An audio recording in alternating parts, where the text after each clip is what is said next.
OCD विचारों की परवाह न करते हुए अपने कंपल्शन को देखें, अपने कंपल्शन को जांचें।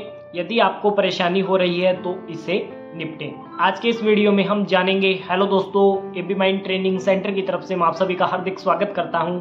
आज के इस वीडियो में हम बात करने वाले हैं कि ओसीडी के अंदर जो हमें थॉट्स आते हैं उनकी हमें बिल्कुल भी परवाह नहीं करनी है। हमें अपने कंपल्शन को देखना है, कंपल्शन किस हद तक हो रहा है, किस लेवल पे हमें परेशानी हो रही है, उसे जांचना है, उसे परखना है। वीडियो में आगे बढ़ने से पहले आप सभी से रिक्वेस्ट है कि आपने अभी तक इस चैनल को सब्सक्राइब नहीं किया है तो इसे सब्सक्राइब जरूर कर लें, क्योंकि ऐसे और भी बहुत सारे वीडियोस आपको इस चैनल पर मिलते रहेंगे। आज का वीडियो हम शुरू करते हैं और जानते हैं कि ओसीडी विचारों की हमें परवाह क्यों नहीं करनी चाहिए। ओसीडी के जो विचार होते हैं उनकी हमें परवाह नहीं करनी होती है, क्योंकि विचार तो कभी भी कहीं भी कैसे भी आ सकता है, डजेंट मैटर। इसमें हमें समझना क्या होगा, इसके अंदर हमें समझना यह है कि जो विचार आ रहा है उसका हमारे ऊपर असर कितना है, क्या इम्पैक्ट डाल रहा है वह थॉट। तो उस थॉट के इम्पैक्ट को समझना होगा, न कि थॉट को। थॉट आते रहते हैं, जाते रहते हैं, ये कोई बड़ी बात नहीं है। अब ओसीडी के अंदर हमें एक जो मेन थॉट होता है वह परेशान करता है, उसके इर्द गिर्द बहुत सारे थॉट आते हैं, वह भी परेशान करते हैं, परंतु एक्चुअल में सिर्फ एक थॉट परेशान करता है, उसके अलावा जो हमें थॉट आ रहे हैं वह परेशान नहीं करते। तो इस चीज को हमें समझना होगा। इसके अंदर दूसरी चीज समझने वाली यह है कि इसके अंदर जो हमें दूसरे विचार आ रहे हैं उन्हें हम ओवर थिंकिंग की श्रेणी में रखेंगे, उसे न कि ओसीडी की श्रेणी में रखेंगे। तो उन विचारों से हमें निपटना होगा। उनसे जैसे ही हम निपट लेते हैं तो ओसीडी के ऊपर हम प्रॉपर काम करेंगे। जो वह थॉट है जो हमें परेशान कर रहा है, उस थॉट को हम सीडीटी कॉग्निटिव ड्रिल थेरेपी के माध्यम से उसे हैंडल करने की कोशिश करेंगे।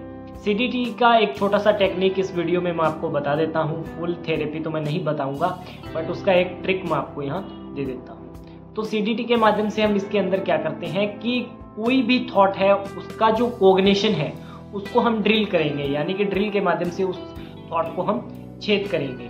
तो उसका छेद किस तरीके से होगा, उसमें हमें क्या करना होगा, उस थॉट को पकड़ करके उसे समझना होगा क्या थॉट है, कहाँ से शुरू हुआ है। तो सीडीटी ऐसा होता है कि कोई कंटेमिनेशन ओसीडी में किसी को थॉट आता है कि मेरे को यहाँ जाने से गंदगी फैल जाएगी, या ऐसा हो जाएगा, वैसा हो जाएगा। रिलीजियस ओसीडी में भगवान से मन्नत न मांगू तो हो सकता है बुरा हो जाए, या मैंने कुछ ऐसा भगवान के बारे में सोच लिया मुझे पाप लगेगा। बहुत सारी इस तरीके के थॉट्स आते रहते हैं। तो इन थॉट्स को हमें उसके अंतर्गत समझना पड़ेगा और इसको ए से लेके जेड तक हमें इसको हैंडल करना पड़ेगा, थॉट्स को एनालाइसिस करना पड़ेगा और इसको सीडीटी के माध्यम से, कॉग्निटिव ड्रिल थेरेपी के माध्यम से इस थॉट से हमें निपटना होगा। तो इस थॉट की आपको एक एक जड़ तक पहुंचना है, थॉट्स को समझना जरूरी है। अधिकतर लोग ओसीडी के अंदर क्या गलती करते हैं कि ओसीडी में लोग थॉट्स को पकड़ करके बैठ जाते हैं। जो भी थॉट आता है उसको पकड़ करके उसका एनालिसिस करने लगते हैं। इस तरीके से आपने उस थॉट को नहीं पकड़ना है, उसे किसी भी तरीके से नहीं देखना है, ना ही उसे टारगेट करना है, न ही उसे दबाना है। इस तरीके से नहीं टारगेट करना है और इस तरीके से दबाना नहीं है।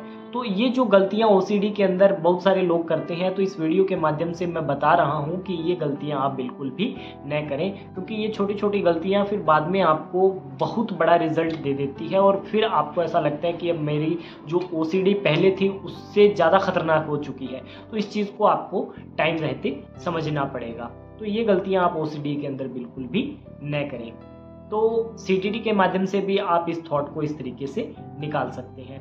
यदि वीडियो अच्छी लगी हो तो इसे लाइक करें, चैनल को सब्सक्राइब करें। आज के इस वीडियो में इतना ही।